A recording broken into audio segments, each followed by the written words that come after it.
A quiet place. What if the aliens didn't want to conquer us? They just wanted us quiet. In a quiet place, there's no warning, no message from the stars, no ships in the sky. The invasion is over before most people even realize it's happening. The creatures arrive silently, like falling ash. No one knows where they came from. Not NASA, not NORAD, not the military. And when they hit the ground, they don't talk, they hunt.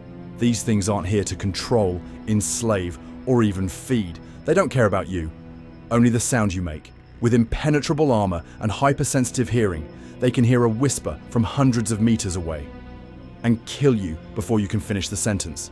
They're blind, fast, unstoppable, and worst of all, indiscriminate.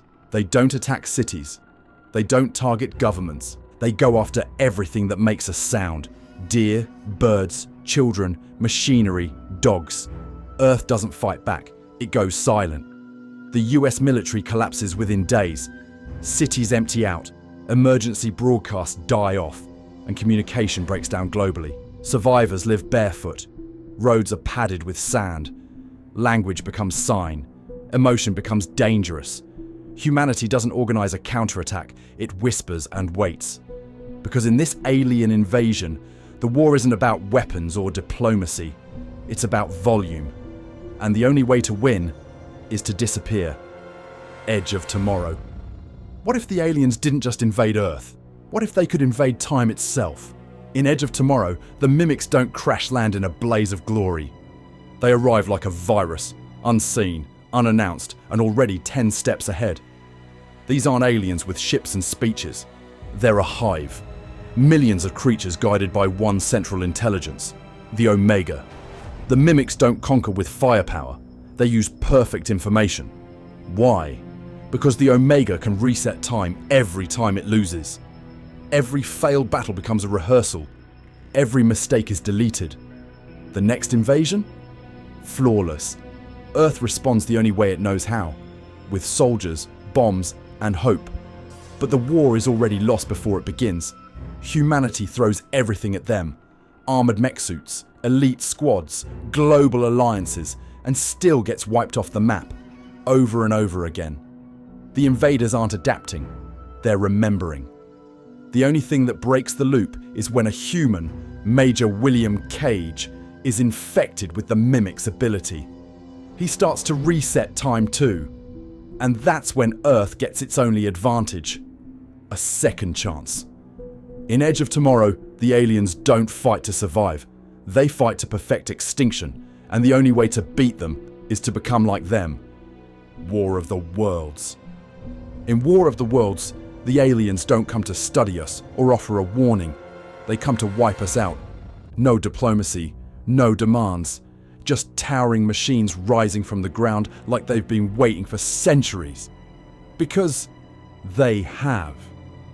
The ships were buried here long ago, and the lightning storm simply delivered the pilots. This isn't an invasion launched from afar, it's a reclamation. Earth, to them, was always theirs. And we're not enemies. We're insects. They harvest humans in cages, vaporize cities in seconds, and poison the soil with our blood. Our weapons bounce off their shields, our armies crumble like paper. The aliens never even notice us struggling. Humanity doesn't fight back.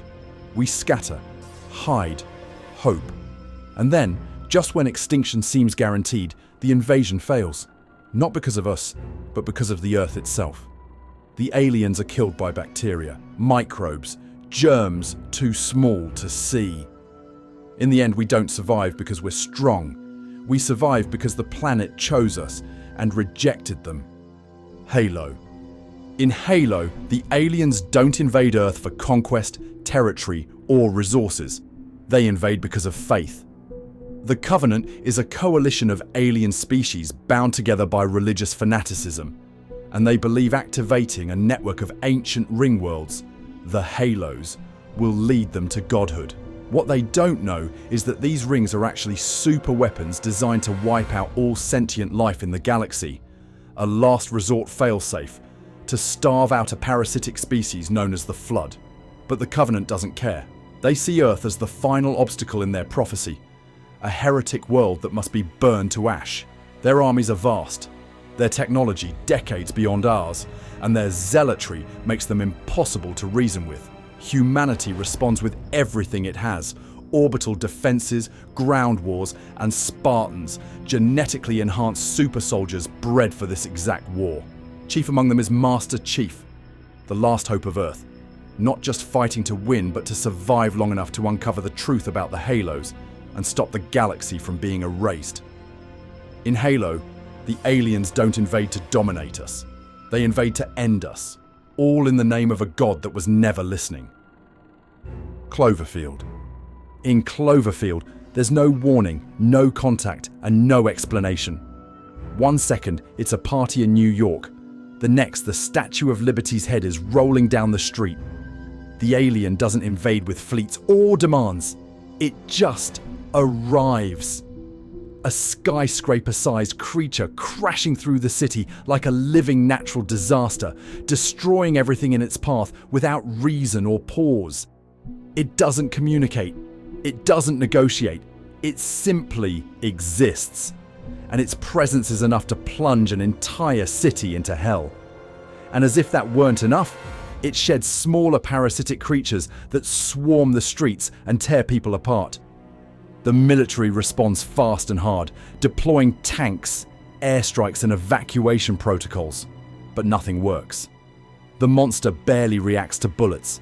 Its origin is never confirmed. Was it a deep-sea creature awakened by drilling? A cosmic life form? A weapon? Doesn't matter. By the time anyone's asking questions, the city's already gone. In Cloverfield, the invasion isn't a war. It's a blind catastrophe. And the most terrifying part is realizing Earth may have never been ours to begin with. Destroy all humans. In Destroy All Humans, the aliens don't come in peace. And they don't pretend to either. Crypto, a short-tempered clone with a jetpack and a death ray, is sent to Earth not to negotiate, but to extract human DNA to save his own species from extinction. The Furon race is dying out, and humanity, unfortunately, carries traces of their ancient genetic material thanks to a long-forgotten encounter. Earth isn't a battlefield, it's a harvest. And while Crypto might joke, belch, and zap farmers for fun, the mission is deadly serious. Invade, extract, and erase.